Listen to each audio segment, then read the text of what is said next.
Hello and welcome to the Secret Adventures of Black People. I'm your host, Nichole Hill. Over Christmas a couple years ago, my family and I decided to solve a mystery. I mean, there's no telling what's on that letter. I know. She gonna give it to me and say you the oldest. You don't want to do it, Dad? No. I mean, it could sit another 5 years as far as I was concerned. And I'm not mad at him. I have no beef with him at all. Okay, so it all started on my dad's 43rd birthday. A letter came in the mail from some dude he'd never heard of before, and it basically said, "Hey, we never met, but I did name you and make you because I'm your dad." Surprise! Over the next decade, I want to say, my dad got 3 letters. He read 2 out of the 3, but the third one sat on his coffee table unopened for years. And all of us kids were so cool about it. We never brought it up unless he did. We didn't push. But it just sat there. Unopened. This guy passed away, and my dad still did not open this letter.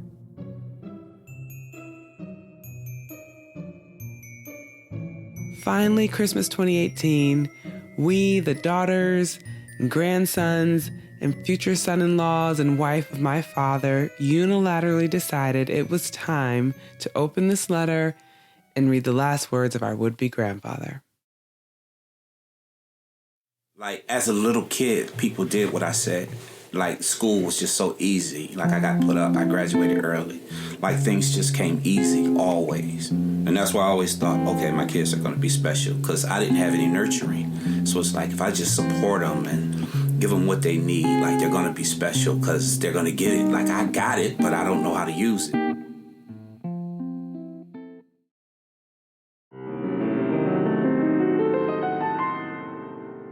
He contacted me on my 43rd birthday at the address that I grew up in. So he could find me at that address now. He could have found me at that address then. Like, that's literally how he found me. He found my mother's address and he sent her a letter. Like, and she's been living there since I was in elementary school. So... And he knows, wow. She had like 3 he knows my or mother's, he knows my grandmother's name, full name. He knows. What's in a dad? You know what I'm saying? Like, it's just, I don't need any buddies. I don't. Yeah, when I needed you, when I was 14, 15, I needed somebody to show me some things, or even when I needed help as a young man. It's like I had nobody to call. So it's like, I'm a grandfather, now I'm straight, I'm standing on my own too. It's like, I just don't need no friend. I feel like.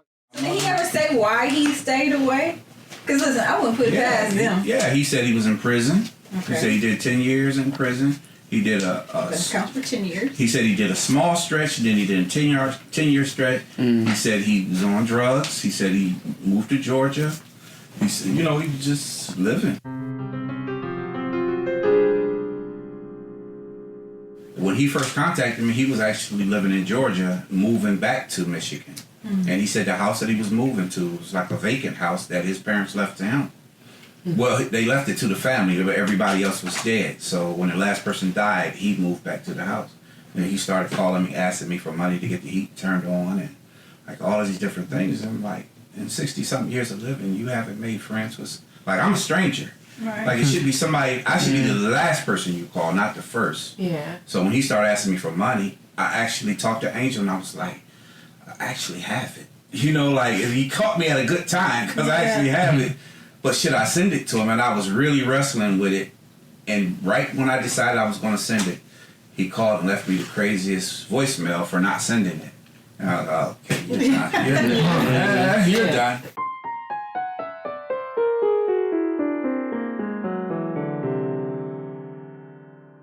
What if it's like a check in here? What if there's like a combination to a safe in this thing? Ooh, this might could be anything. It could be anything. What if it's like... That just looks like something you would treasure. Like, you would take a shot Okay, here it goes. Here, family. I feel like I need a glass of water. What time is this? What is your pressure now? And it's like, we need to. I know. That's bury what I'm $1 thinking. million for the family. Gosh. I know. That's what I'm thinking. Yes, I saw that. He said he left some money. And your father been holding them. I know. That's why I was like, it's probably a check in here. We can't even cash no more. Yeah.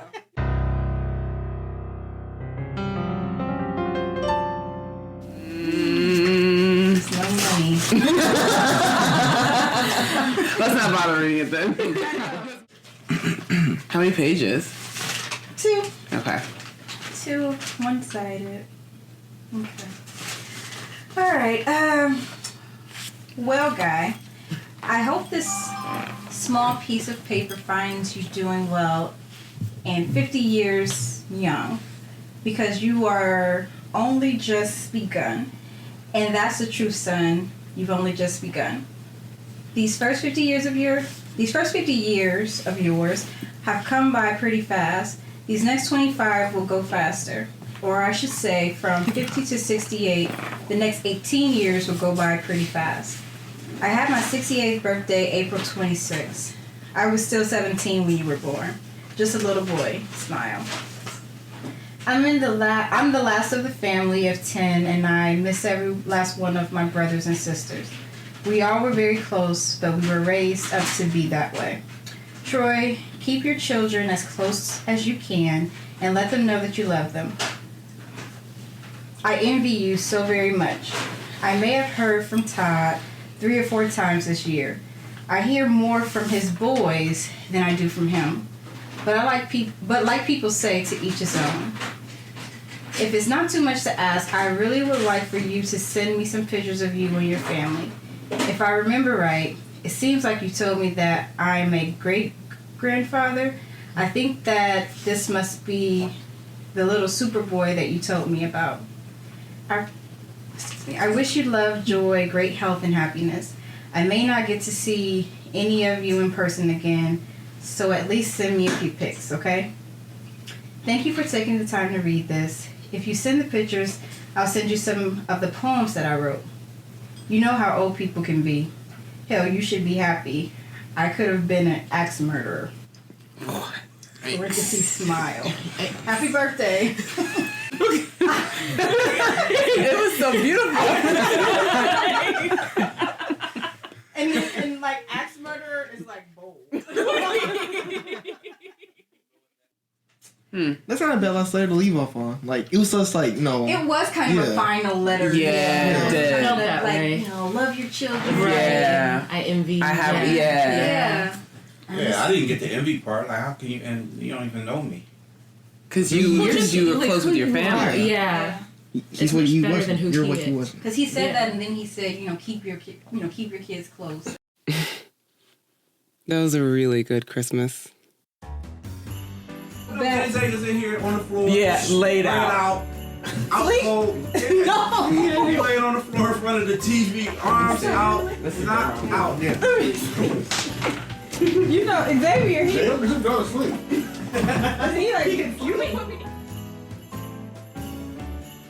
Thank you for listening to The Secret Adventures of Black People.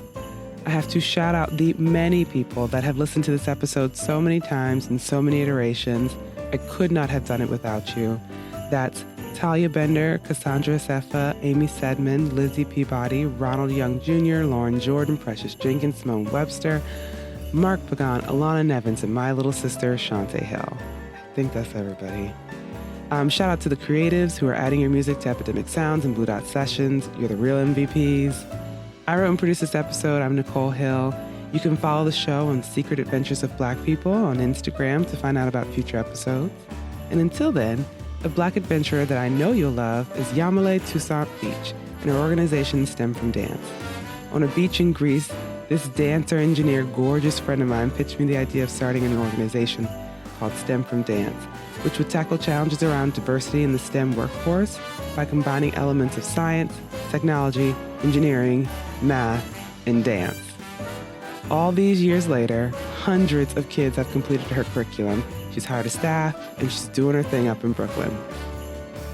You can find STEM from Dance online at STEM from Dance, that's STEM from dance.org. Okay, see you soon for more stories about Black folks holding it down across space and time.